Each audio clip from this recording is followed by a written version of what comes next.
In this video, I'm going to talk about Michael Saylor and MicroStrategy and why this is making such big headlines. So MicroStrategy, on their earnings call yesterday, this made huge news, obviously, said for the first time ever, and this was Michael Saylor speaking directly, that they may consider selling Bitcoin. And they actually probably will sell Bitcoin, according to this statement. So the exact quote is, "We'll probably sell some Bitcoin to fund a dividend just to inoculate the market, just to send the message that we did it," Saylor said in the earnings call. And again, this is directly from Saylor. "The answer to how much we can sell responsibly is a function of where the Bitcoin price is, and to a lesser extent, how the equity capital markets react." And this is obviously a far cry away from the guy who said this, and I'll play you a little clip that I posted on Twitter.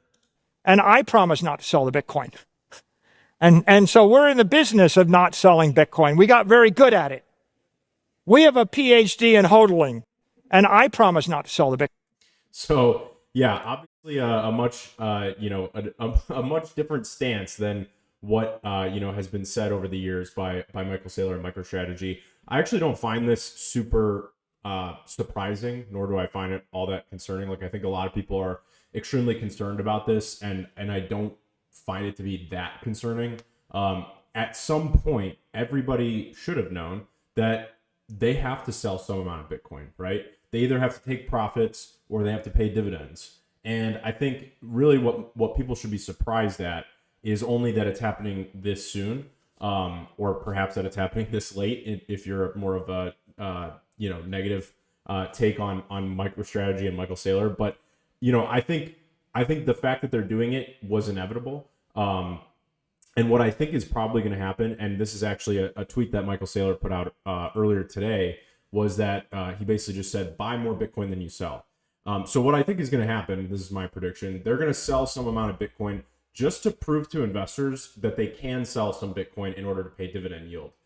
Afterwards, they're going to end up buying back more Bitcoin than they sold, so their net Bitcoin position is going to go up anyways. So I don't think we'll ever see a time where MicroStrategy is consistently selling Bitcoin and their Bitcoin holdings are going down over time, at least not for a very long period of time, call it 5+ years. I think we have at least 5 years of MicroStrategy holding more Bitcoin on a regular, consistent, long-term basis, for the long haul, right? And the reason why I think that is because a lot of people right now, are talking about Stretch and, MicroStrategy's products. They're all centered around selling yield, which is, that's the entire business model of MicroStrategy. So in order to give out that yield, they have to make money on Bitcoin going up. If you sell all your Bitcoin, you're not making the money. But if you don't sell any Bitcoin, then you don't have money to pay yield.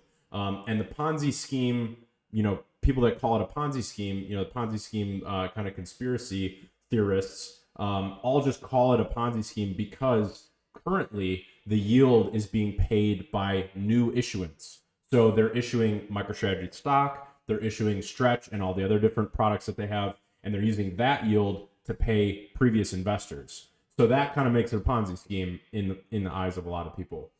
If you look at it in the eyes of MicroStrategy, Michael Saylor, the vision is, well, hey, we can issue all this debt and we can give yield on it because we know that 5 years from now, Bitcoin's going to be worth significantly more money than it is today. So we will outgrow the debt obligation.